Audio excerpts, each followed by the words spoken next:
আসসালামু আলাইকুম ওয়া রাহমাতুল্লাহ। সম্মানিত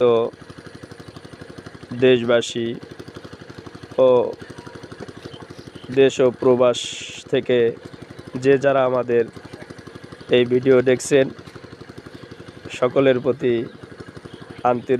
আন্তরিক শুভেচ্ছা ও অভিনন্দন। এবং আজকে আমরা জানব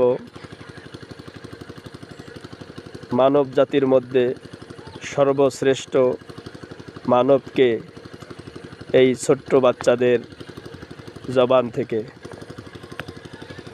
2 নম্বর হাদিস শরীফ, খায়রুকুম মান তাআল্লামাল কুরআনা ওয়া আল্লামা।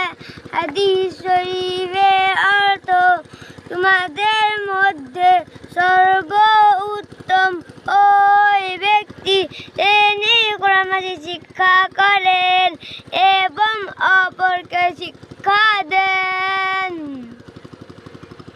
সালাম দাও। আসসালামু আলাইকুম ওয়া রাহমাতুল্লাহি ওয়া বারাকাতুহু। মাশাআল্লাহ, মাশাআল্লাহ। সবাই বলেন মাশাআল্লাহ।